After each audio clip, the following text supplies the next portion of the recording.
You made a couple moves, waiver claims. Kaya, what do you see in him?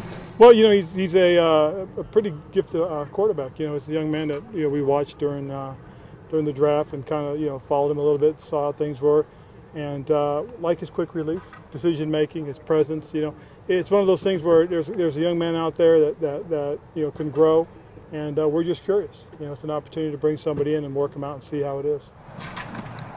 Coach, how nice is it to kind of be in game week and you have a team to prepare for, and this is a fluid roster, but for the most part? It is good. It's good to get started and focused in on one thing, and that's getting ready for San Francisco. Pretty excited about it. Yeah, and the roster is fluid. I mean, we're trying to make sure we're putting all the pieces into place at the same time, trying to get ready. But at least we have an objective, and that's San Francisco this week. Ron, what do you like about the roster after going 53, and what do you still have concerns about? Well, I like the roster. I really do. I mean, we're growing. I think we got some young guys that need to step up. Especially at the corner position. It's been a good position for us during training camp. I thought it was very competitive. Really like what we got out of that group of guys. I just wish we were a little bit healthier there. It'd been good to have Corn healthy, but unfortunately he's not. And then again, the receivers. I mean, it's a little bit different look than it has been in the past. Kelvin looks great right now as a sponge, and we got a mixture of new guys and young guys. So it's going to be interesting to see how those guys all kind of meld together. And then excited about the running backs. I think we got a really good tandem there, and I think all four guys are quality backs in this league. You got some guys back today. As far as the tackles go, it seemed like Marty implied that Kyle's closer than Vernon. Yes, he is. Kyle is closer than Vernon. Kyle had a really good day, in fact, watching him. But I also thought, just taking a look at Vernon, I thought he moved around pretty good too. So I'm excited that, potential for both these guys is there. We see how they are tomorrow morning after they get some treatment. It'll be a day off tomorrow, and then we'll come back on Tuesday and hit it full force and have a better sense. Does Pep's ability to play inside help you there? Oh yeah, very much so. And again, so does Wes Horton, and so does Charles. We got guys that have some position flexibility, and they can help us with different looks and stuff like that. You mentioned to us a couple weeks ago that you always have had a fullback. As of right now, you don't. Mm-hmm. As a guy that has to now take the roster and not have one currently. Well, again, I think a lot will be based on what we're going to do with the personnel that we do have. We have different personnel groups. We've got two tight ends that have that kind of ability, and Ed and Chris. I think both those guys block very well. They're good movement guys. So it's not as if we don't have one. We just don't have one by name. I'm sure you already addressed this, so apologies in advance. But where do you stand as to who's #1 at kicker right now? Well, we'll see on Sunday. It's a secret. I'm not telling anybody. We asked your GM the same. I know. I'm leaning towards the experienced guy. I mean, Graham really had a pretty good camp. I know we'd love to see him make that last one, but he's had an outstanding camp. He's kicked the ball very well. His kickoffs are very consistent right now, and he's a guy that's done some good things for us. And again, we're looking for some really good stuff. It's just like I said, both kickers just had tremendous camps, and right now we've got 2 on the roster. Would you try to bang the drum to maybe keep Harrison, even if it were a practice squad situation? Yes. I mean, I know you have to clear waiver. Yeah. You do though. I mean, I was in Philadelphia when Andy Reid did the same thing with David Akers, and David turned out to be a tremendous kicker in this league for a long, long time. So it's not like I haven't been around it, and so it's just something that you got to most certainly look at.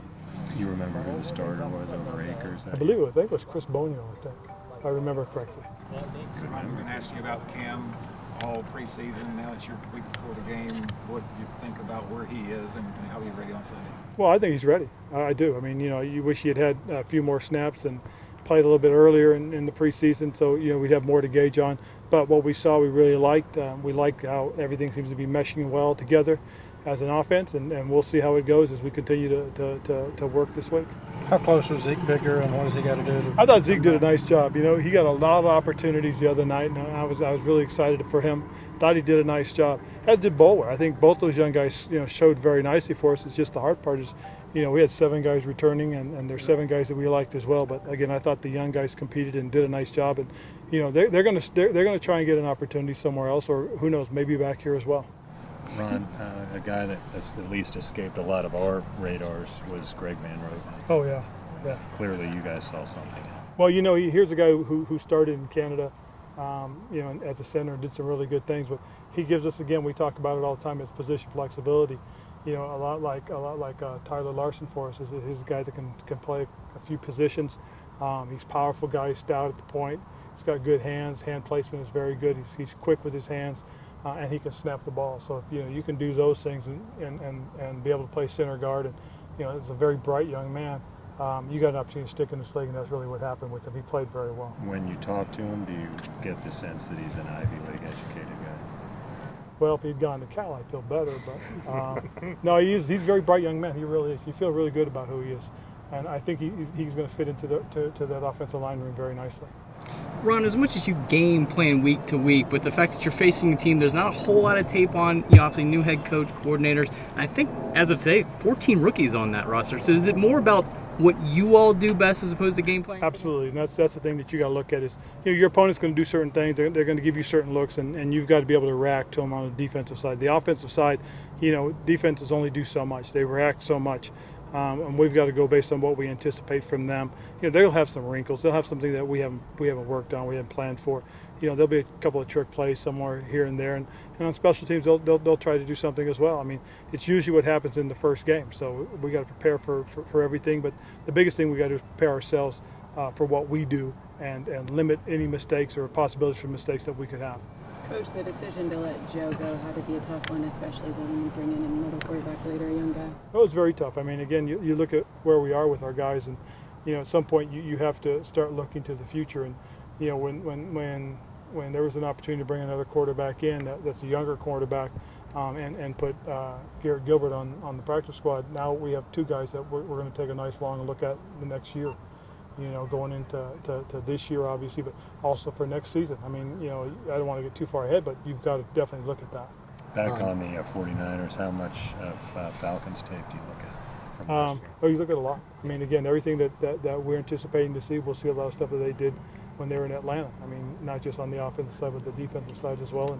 And special teams, you'll do it based on who their special teams coordinator is. What can you do for their defense? Because their coordinator hasn't been, I don't think he's been a coordinator. Yeah, but it's about who's been around and what they're showing right now. Now, for all we know, they come out and completely flip it on us, but we'll have to react. And the nice thing is this training camp, we've gone against all types of defenses, 3-4s, 4-3s, so we should be fine. 2 years ago, so close. Last year didn't go the way you want. What's kind of been the mentality of this team? Do you like where they're at? I do. I like where we are. I think our guys understand and have a good feel for what we need to do and the things that we are capable of. I like who this group of young men are. I thought we've had a good OTAs, good mini camps. I thought training camp went well.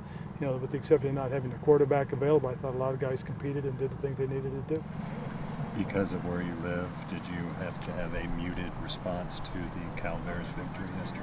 Oh no, I was excited about it. I mean, I was in my office watching, I was watching tape and trying to figure out the roster, but it was, I was happy for him. It really was. It's Justin Wilcox, new head coach. I thought he did a really nice job and thought he handled it well. And hopefully there's good things to come for the Bears.